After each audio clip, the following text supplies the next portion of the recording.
Ça, l'Inter Milan. Juste avant de voir les images avec Virginie, que je salue. Bonsoir Virginie. Les images, pas tout de suite. Mémé. Un petit mot, tiens, de notre ancien Parisien, là, Jérôme Achano. Allez-y, Virginie. 6 mois plus tard, il s'est passé plein de choses, évidemment.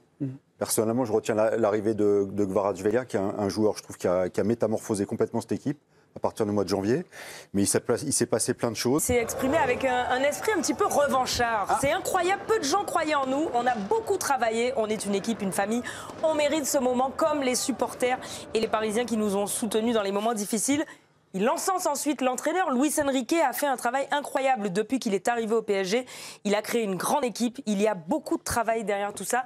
C'est un génie. Et je terminerai là-dessus avec une petite vidéo. Ah, vous aussi, vous terminez. Tada. Ah ouais? Les désillusions du passé sont des expériences et des cicatrices dans la carrière d'un joueur, mais elles nous font grandir.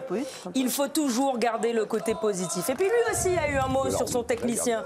Luis Enrique est arrivé, il a constaté qu'il y avait beaucoup de choses à améliorer, qu'il y avait un ADN à changer. Ça ne s'est pas fait du jour au lendemain.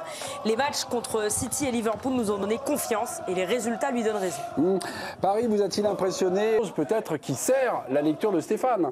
Mélisande, pas tout de suite, vous êtes en tôle. Poupoune pendant 1 minute. Il est en forme. Pour la Ligue, pour les jeunes talents de Paris et autour, avec le message suivant: quand vous avez un rêve, réalisez-le. Mais je le répète, il reste un match. Ouais, répète-le plus parce que on a l'impression que ça y est. Ça va un peu vite, je trouve, quand même. Hein? Ça va un peu vite. Certains délais, nous allons le découvrir Le fax, c'est pas arrivé. dans quelques minutes. Sur X, pardon. Ah, elle se réveille, elle se réveille. Non mais je l'ai. Ah, tu croyais qu'il allait arriver là, débarquer? Ah oui, oui, bien sûr. Rien. Ouais. Non, Oui, il vous envoie des textos magnifiques. Juste, attendez, laissez-moi 2 Il arrive. secondes. Je partage.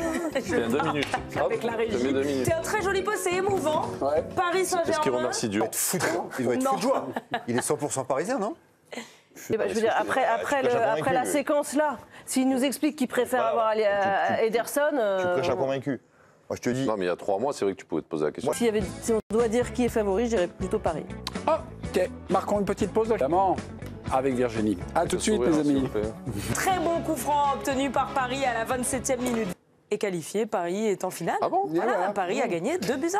La commission de... Demande juste un point de retrait avec sursis après les incidents à Geoffroy Amorim. Pas tendre du tout avec Manchester United avant. tournoi de Rome, c'est du tennis, évidemment. On commence par celle de Corentin Moutet qui a été un petit peu... Ça va être plus Sorte compliqué. d'addition. Le Français gagne l'Europe. Deuxième succès en 5 matchs pour les Bleus. Les hommes de Guillaume vont même leur dernière rencontre de la compétition de dimanche. Ce sera contre la Norvège. Enfin, des nouvelles. Damien Penaud, l'ailier de l'UBB qui s'est blessé à la cheville.